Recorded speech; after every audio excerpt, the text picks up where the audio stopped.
লোকসভার চেয়ারম্যান ও আধিকারিকদের নিয়ে আজ নবান্নে বৈঠক ডেকেছেন মুখ্যমন্ত্রী মমতা ব্যানার্জি। ছেলে ধরার গুজব ছড়ানোর বিরুদ্ধে বনগাঁ মহকুমা পুলিশ আধিকারিক সবাইকে কড়া হুঁশিয়ারি দিয়েছেন। আসছি বিস্তারিত খবরে। নিট ইউজির প্রশ্ন ফাঁস, ইউজিসি নেট ও নিট পিজি পরীক্ষা বাতিল নিয়ে বিতর্ক এবং প্রতিবাদ বিক্ষোভের মধ্যেই আজ অষ্টাদশ লোকসভার প্রথম অধিবেশন শুরু হচ্ছে। নবনির্বাচিত সদস্যদের শপথ গ্রহণ করাবেন অধ্যক্ষ প্রতিম হিসেবে নির্বাচিত প্রবীণ বিজেপি সাংসদ ভর্তৃহরি মহতাব। এর আগে গতকাল সংসদীয় মন্ত্রী কিরেন রিজিজু লোকসভায় তৃণমূল কংগ্রেস নেতা সুদীপ বন্দ্যোপাধ্যায়ের বাড়িতে গিয়ে তার সঙ্গে দেখা করেন।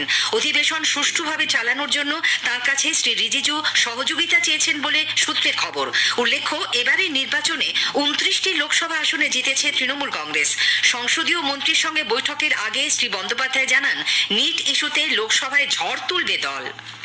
As a parliamentary affairs minister, it is my এটা কেন সুদীপ বন্দ্যোপাধ্যায়? তো হে ভগবান, সুদীপ দাঁড়া। spending and learning from him.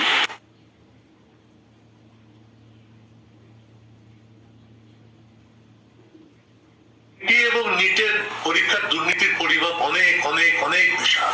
আমরা উদ্যোগ নেব যাতে এই বিষয়টি নিয়ে আলোচনা হতে পারে। বিষয় উপদেষ্টা কমিটির বৈঠকে আমরা এটা দাবি জানাবো এবং সরকারের পক্ষ থেকে যেন খুব স্পষ্টভাবে এ ব্যাপারে জবাব দেওয়া হয়। প্রয়োজনে আমরা স্বরাষ্ট্রমন্ত্রী বা প্রধানমন্ত্রীর কাছ থেকেও এ সম্পর্কে তাদের অভিমত জানতে চাইব। নিট পরীক্ষাকে এত সহজে ছেড়ে দেওয়া হবে না, যেভাবে প্রশ্নপত্র ফাঁস হয়েছে এবং যে ব্যাপক কেলেঙ্কারির কথা দেশের মানুষের সামনে এসেছে। বৈঠকের পর শ্রী রিজিজু বলেন, সাংসদ হিসেবে সুদীপ বন্দ্যোপাধ্যায়ের দীর্ঘ অভিজ্ঞতা রয়েছে, সেই কারণেই তার কাছে এসেছিলেন তিনি। As a parliamentary affairs minister, it is my duty to call on my senior members, as well as he is the leader of the Trinamool Congress parliamentary party. So it's always great time spending and learning from him. And we look forward to cooperate. Of course, politically there may be differences on certain issues, but functioning in the House is responsibility of all the honorable members. পশ্চিমবঙ্গে 4টি সহ 7টি রাজ্যের 13টি বিধানসভা কেন্দ্রে উপনির্বাচনের জন্য জমা পড়া মনোনয়নপত্রগুলি আজ পরীক্ষা করে দেখা হবে। নাম প্রত্যাহারের শেষ দিন বুধবার 26শে জুন, ভোট নেওয়া হবে 10ই জুলাই। 13ই জুলাই হবে ভোট গণনা। এ রাজ্যে 4টি আসন হল নদিয়ার রানাঘাট দক্ষিণ, উত্তর 24 পরগনার বাগদা, কলকাতার মানিকতলা এবং উত্তর দিনাজপুরের রায়গঞ্জ। বাগদায় 9, রায়গঞ্জে 10, মানিকতলায় 9 এবং রানাঘাট দক্ষিণে 6 জন প্রার্থী মনোনয়ন জমা দিয়েছেন। এই 4টি কেন্দ্রের জন্য 26শে জুন থেকে কেন্দ্রীয় বাহিনী মোতায়েন করা হবে। মোট 55 কোম্পানি বাহিনীর মধ্যে 47 কোম্পানি কেন্দ্রীয় বাহিনী ব্যবহার করা হবে ভোটের কাজে। এছাড়া 4টি জায়গায় 2 কোম্পানি করে মোট 8 কোম্পানি বাহিনী স্ট্রং রুমের নিরাপত্তায় মোতায়েন থাকবে বলে নির্বাচন কমিশন সূত্রে জানা গেছে। রাজ্যের মুখ্য নির্বাচনী আধিকারিক ডক্টর আরিজ আফতাব জানিয়েছেন, প্রতিটি বুথেই ওয়েবকাস্টিং করা হবে। এদিকে বিধানসভা উপনির্বাচনের প্রচার জমে উঠেছে। রানাঘাট দক্ষিণের বিজেপি প্রার্থী মনোজ বিশ্বাস, তৃণমূল কংগ্রেস প্রার্থী মুকুটমণি অধিকারী ও সিপিআইএম প্রার্থী অরিন্দম বিশ্বাস গতকাল বিভিন্ন এলাকায় প্রচার করেন। সিপিআইএম প্রার্থীর সমর্থনে প্রচারে যোগ দেন দলের রাজ্য সম্পাদক মোহাম্মদ সেলিম। রায়গঞ্জ আসনে কংগ্রেস প্রার্থী মোহিত সেনগুপ্তের সমর্থনে গতকাল প্রচার করেন সিপিআইএম পলিট ব্যুরোর সদস্য সূর্যকান্ত মিশ্র। বিরোধী জোট আইএন ডিআইএতে তৃণমূল কংগ্রেস প্রধান মুখ্যমন্ত্রী মমতা ব্যানার্জির ভূমিকা নিয়ে কটাক্ষ করেন তিনি।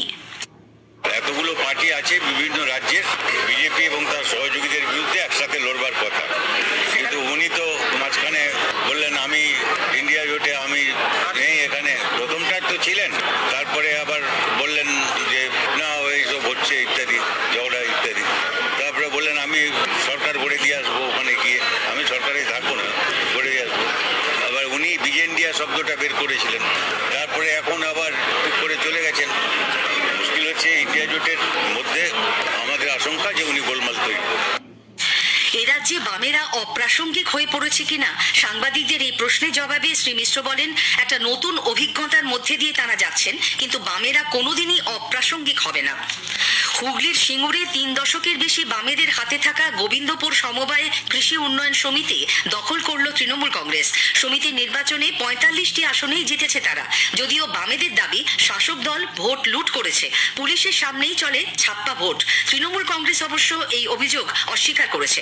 অন্যদিকে পূর্ব মেদিনীপুরের নন্দীগ্রাম 1 নম্বর ব্লকের হরিপুরের প্রিয়ানগরী সমবায় কৃষি উন্নয়ন সমিতির নির্বাচনে জয়ী হয়েছে বিজেপি। 12টি আসনের মধ্যে 11টিতেই জিতেছে তারা। কঠোর নিরাপত্তার মধ্যে গতকাল ভোট নেওয়া হয়। ফল বেরোতেই উৎসবে মেতে ওঠেন বিজেপি কর্মী সমর্থকরা। স্থানীয় সংবাদ শুনছেন আকাশবাণী কলকাতা কেন্দ্র থেকে।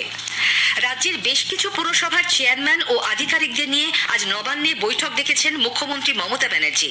হাওড়ায় নির্বাচিত পুর বোর্ড না থাকায় এলাকার 5 বিধায়ককে বৈঠকে ডাকা হয়েছে বলে নবান্ন সূত্রে খবর। অন্যদিকে বাম পরিচালিত তাহিরপুর এবং বিক্ষুব্ধ তৃণমূল ও কংগ্রেস পরিচালিত ঝালদা পুরসভার চেয়ারম্যানদের বৈঠকে না ডাকা নিয়ে প্রশ্ন তুলেছেন বিরোধীরা। এই প্রসঙ্গে রাজ্যের পুর ও নগর উন্নয়ন মন্ত্রী তথা কলকাতা পুরসভার মেয়র ফিরহাদ হাকিম বলেছেন, যে সমস্ত পৌর প্রধানকে ডাকা প্রয়োজন তাদেরই ডাকা হয়েছে। এ নিয়ে জটিলতার কোনো অবকাশ নেই। বাংলাদেশি জঙ্গি সংগঠন আনসার আল ইসলামের শাহাদাত গোষ্ঠীর মূল চক্রী সন্দেহে পশ্চিম বর্ধমানের কাঁকসা থেকে ধৃত মোহাম্মদ হাবিবুল্লাহকে দুর্গাপুরের এসিজেএম আদালত 14 দিনের এসটিএফ হেফাজতে পাঠিয়েছে। কলেজ পড়ুয়া হাবিবুল্লাহকে রাজ্য পুলিশের এসটিএফ গ্রেপ্তার করায় বিস্মিত এলাকার মানুষ। স্থানীয় সূত্রে জানা গেছে, কম্পিউটার সায়েন্সের মেধাবী ছাত্র হাবিবুল্লাহ কারো সঙ্গেই বিশেষ মেলামেশা করত না, কম্পিউটারেই মগ্ন থাকত সে। উত্তর 24 পরগনার বনগাঁ মহকুমায় ছেলে ধরা সন্দেহে একের পর এক গণপিটুনির ঘটনায় প্রশাসন উদ্বিগ্ন। গত সন্ধ্যায় এ নিয়ে সাংবাদিক বৈঠক করেন বনগাঁর এসডিপিও অর্ক পাঁজা। বারাসাত, অশোকনগর, খড়দার পর শনিবার রাতে বনগাঁর ঠাকুরপল্লী ও গতকাল সকালে গাইঘাটার বেড়িগোপালপুর এলাকায় ছেলে ধরা সন্দেহে গণপ্রহারের আরও 2টি ঘটনা ঘটে। মহকুমা পুলিশ আধিকারিক জানান, বনগাঁর ঘটনায় এখনো পর্যন্ত 6 জনকে গ্রেপ্তার করা হয়েছে। গাইঘাটার ঘটনায় দোষীদের চিহ্নিত করার কাজ চলছে। গুজব ছড়ানোর অভিযোগে গ্রেপ্তার হয়েছে 1 জন। যারা গুজব ছড়াচ্ছে তাদের বিরুদ্ধে ব্যবস্থা নেওয়া হবে। আমরা বলতে চাই যে কোনো ছেলে ধরা, তারা ছেলেদের ধরে নিয়ে যাচ্ছে বা কিডন্যাপ করে নিয়ে যাচ্ছে, এইটা পুরোটাই গুজব। বনগাঁ পুলিশ জেলায় এরকম কোনো ঘটনা কিন্তু এখনো অবধি ঘটেনি। আর এই যে গণপিটুনিটা হয়েছে, এটা বিভিন্ন গুজবের মাধ্যমেই হয়েছে, ফেসবুকের মাধ্যমে বা বিভিন্ন সোশ্যাল মিডিয়ার মাধ্যমে গুজবটা ছড়াচ্ছে। পুরো ব্যাপারটাই কিন্তু বনগাঁ পুলিশ প্রশাসন খুবই শক্ত হাতে দেখছে। সাধারণ মানুষের কাছেও এটা বার্তা পুলিশ প্রশাসনের কাছ থেকে যে এই ধরনের গুজবে আপনারা কান দেবেন না এবং আইন নিজের হাতে তুলে নেওয়া কখনোই কাম্য নয়। তো এই ধরনের যদি ভবিষ্যতে কোনো ঘটনা ঘটে তাহলে কিন্তু আমরা স্ট্রিক্ট অ্যাকশন নেব। উল্লেখ্য, গাইঘাটা থানার বেড়িগোপালপুর এলাকায় অনাথ শিশুদের সাহায্যের নামে চাল সংগ্রহ করতে গিয়েছিলেন আসলাম মণ্ডল নামে এক যুবক। ছেলে ধরা সন্দেহে উত্তেজিত জনতা তাকে বেধড়ক মারধর করে বলে অভিযোগ। পুলিশ তাকে উদ্ধার করে গাইঘাটা থানার সুটিয়া ফাঁড়িতে নিয়ে যায়। যুবকের বাড়ি বাদুড়িয়া থানা এলাকাতেই। অন্যদিকে বনগাঁ থানার ঠাকুরপল্লী এলাকায় এক অচেনা ব্যক্তিকে ঘোরাঘুরি করতে দেখে গণপিটুনি দেওয়া হয়। এর পেছনেও ছিল ছেলে ধরার গুজব। আশঙ্কাজনক অবস্থায় ওই ব্যক্তি বনগাঁ মহকুমা হাসপাতালে চিকিৎসাধীন। প্রসঙ্গত, বারাসাতে এক নিখোঁজ বালকের দেহ উদ্ধার হবার পর থেকেই বিভিন্ন এলাকায় ছেলে ধরা সন্দেহে মারধরের ঘটনা শুরু হয়। ঠিক সময়ে চিকিৎসা না পেয়ে এক ছাত্রের মৃত্যুর অভিযোগকে কেন্দ্র করে পুরুলিয়া রঘুনাথপুর সুপার স্পেশালিটি হাসপাতালে গতকাল তুমুল উত্তেজনা দেখা দেয়। মৃতের পরিবার, আত্মীয় স্বজন, বন্ধু বান্ধব সহ স্থানীয় বাসিন্দারা হাসপাতালের সামনে বিক্ষোভ দেখান। জানা গেছে, গতকাল সকালে পুরুলিয়া বরাকর রাজ্য সড়কের ওপর একটি গাড়ি রিকি কর্মকার নামে ওই ছাত্রকে ধাক্কা মেরে চলে যায়। বছর 17 ছেলেটির বাড়ি রঘুনাথপুর শহরের 1 নম্বর ওয়ার্ডের ব্লক ডাঙ্গায়। এবছরই মাধ্যমিক পরীক্ষা পাশ করেছে সে। গুরুতর জখম অবস্থায় রিকিকে উদ্ধার করে স্থানীয়রাই রঘুনাথপুর সুপার স্পেশালিটি হাসপাতালে নিয়ে যান। প্রাথমিক চিকিৎসার পর তাকে ভর্তি করা হয়। অভিযোগ, সেই সময় ডিউটিতে থাকা চিকিৎসককে ঘটনাটি জানানো সত্ত্বেও তিনি 1 ঘন্টা দেরিতে আসেন। ঠিক সময়ে চিকিৎসা না মেলায় মৃত্যু হয় রিকির। দেরিতে এসে চিকিৎসক রিকিকে মৃত বলে ঘোষণা করতেই ক্ষোভে ফেটে পড়েন রিকির পরিবারের সদস্য ও বন্ধুরা। খবর পেয়ে হাসপাতালে পৌঁছয় রঘুনাথপুর থানার পুলিশ। শেষ করার আগে স্থানীয় সংবাদের বিশেষ অংশ আরেকবার। নিট ইউজির প্রশ্ন ফাঁস ও একাধিক পরীক্ষা বাতিল নিয়ে বিতর্ক এবং প্রতিবাদ বিক্ষোভের মধ্যেই আজ অষ্টাদশ লোকসভার প্রথম অধিবেশন শুরু হচ্ছে। অধিবেশনের প্রাক্কালে লোকসভায় তৃণমূল কংগ্রেস নেতা সুদীপ বন্দ্যোপাধ্যায়ের সঙ্গে দেখা করেছেন সংসদীয় বিষয়ক মন্ত্রী কিরেন রিজিজু। বিধানসভা উপনির্বাচনে জমা পড়া মনোনয়নপত্রগুলি আজ পরীক্ষা করে দেখা হবে। এ রাজ্যে 4টি বিধানসভা কেন্দ্রে জমা পড়েছে মোট 34টি মনোনয়নপত্র। স্থানীয় সংবাদ শেষ হলো।